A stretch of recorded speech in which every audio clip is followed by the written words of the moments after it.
Bienvenue dans J'aime l'écho, l'émission qui donne la parole aux chefs d'entreprise. Arnaud Posé, bonjour. Bonjour Nicolas. Bienvenue, vous êtes directeur associé de Cosma Expert et également vous-même expert en transport et logistique. Et à votre gauche, Jean-Philippe Doussard, bonjour. Bonjour Nicolas. Directeur associé de Cosma Expert, c'est le premier réseau français d'entrepreneurs. Vous êtes spécialisé dans le conseil pour optimiser les coûts, pour que les entreprises fassent des économies pérennes dans tous les domaines, la production, la logistique, le parc automobile, les services d'information, la communication, les services généraux, les assurances, les RH, bref, partout. Si j'ai bien compris, mais vous me le confirmerez, oui. La facture de Cosma Expert est réalisée en fonction des résultats. Hein. Absolument, absolument. Ouais. Nous sommes effectivement rémunérés aux résultats. Ah oui. Et donc, on est sur du tangible et de la preuve. Bon, ce qui veut, j'imagine, donc que l'entreprise qui fera des économies grâce à vous va payer moins cher vos services que les résultats, que les économies que vous aurez pu générer. Oui, bon. Bien sûr. Alors, vous dites un réseau de chefs d'entreprise, j'ai pensé franchise. Ça marche comment, votre histoire ? Nous sommes un réseau de 40 entrepreneurs et experts métiers et nous mutualisons nos compétences pour optimiser et, je dirais, réduire intelligemment les coûts de fonctionnement. Enfin, comme vous l'avez dit, on intervient sur les dépenses de production, sur la logistique, sur les dépenses de marketing communication, les télécoms, l'informatique, les dépenses liées à la finance et aux ressources humaines, et les services généraux, bien évidemment. Oui, bien sûr.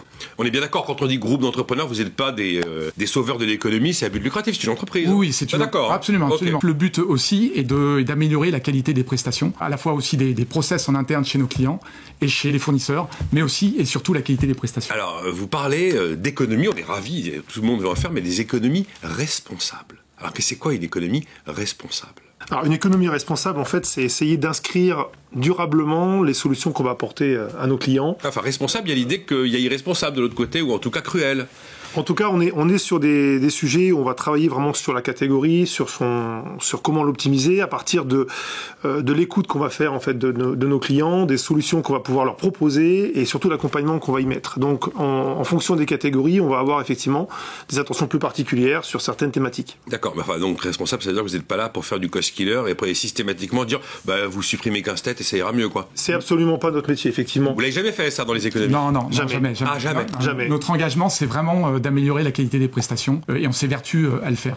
Le cost killing ne s'inscrit pas dans la durée et nous justement on fait un accompagnement pendant 24 mois minimum. 24 J'allais vous poser la question, absolument. Qui dit économie pérenne dit que vous êtes sur place sur place, oui. En contact, exactement, pendant 24 mois minimum et parfois même plus longtemps quand on est sur la durée des contrats. Non. Donc pour ça, c'est pour nos clients, la garantie justement qu'on va sur ces économies responsables. Ça, c'est très important. J'ai presque envie de vous dire résultat garanti, quoi. C'est effectivement ça. On travaille dans ce sens. Alors parfois, justement, nos interlocuteurs ont peur de tomber dans le travers du cost killing et notre rôle, nous, c'est de lui expliquer que justement, on ne va pas du tout dans ce sens-là et qu'on va l'accompagner. Et en plus, quand on intervient dans une mission, on crée une dynamique de progrès au sein des équipes puisqu'on fait intervenir plusieurs services en même temps au sein de l'entreprise. On a des missions transversales. Alors, c'est quand même très structuré, là, votre offre. J'ai regardé et oui. Vous expliquez que vous avez 3 niveaux d'intervention. Vous n'arrivez pas comme ça. Waouh, regardez, on va faire des économies. Non. Alors, racontez-moi un petit peu comment ça fonctionne. Alors, il y a un premier niveau qui est la réduction intelligente des coûts.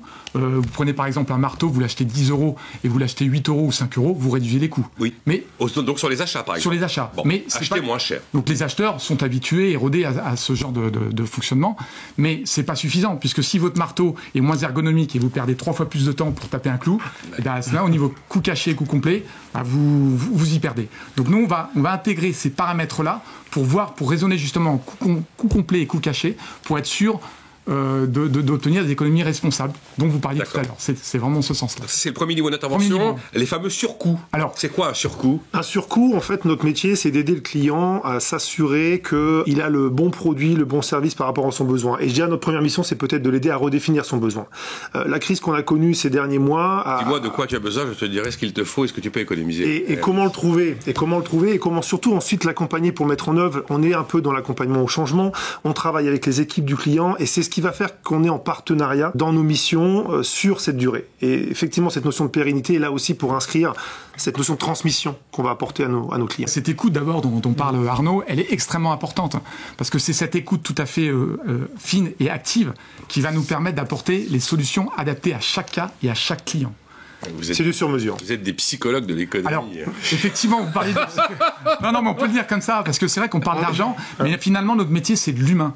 Parce que il faut amener, en fait, on est dans la conduite du changement, il faut amener les équipes à aller dans une direction, tout en prenant on les aide à prendre le recul nécessaire. Et ça, l'humain est la condition du succès de nos missions. Alors, le troisième niveau, c'est celui qui me semble le plus complexe, optimiser les process. C'est compliqué, là, quand on rentre dans des process. Effectivement, c'est compliqué, mais c'est parfois une fausse appréhension. C'est-à-dire que notre rôle, c'est d'expliquer qu'on peut avoir plusieurs niveaux d'intervention, plusieurs niveaux d'évolution, que dans tous les cas, une entreprise se doit d'évoluer pour s'adapter à son environnement, on le voit tous les jours.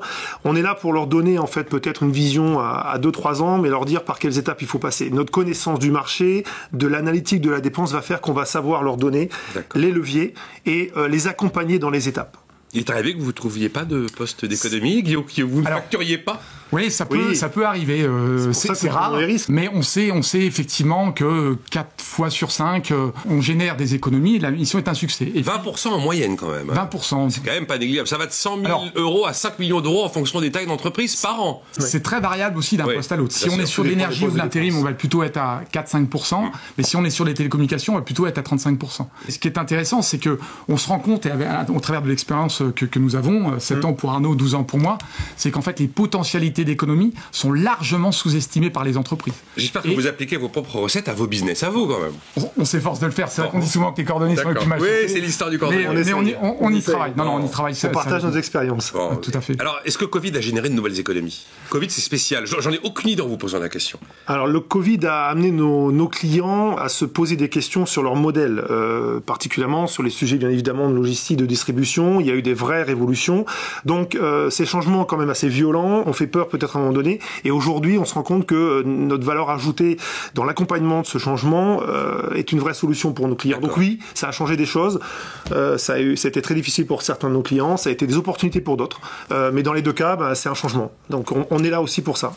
Alors on a été aussi un petit peu impacté par le Covid, puisque quelquefois on a généré moins d'économies que ce qui était prévu parce que le contexte... Encore un risque que nous prenons. Voilà, encore un risque que nous prenons. Là, en transport logistique, j'ai eu un dossier effectivement où les dépenses étaient divisées par 3 pendant les périodes Covid.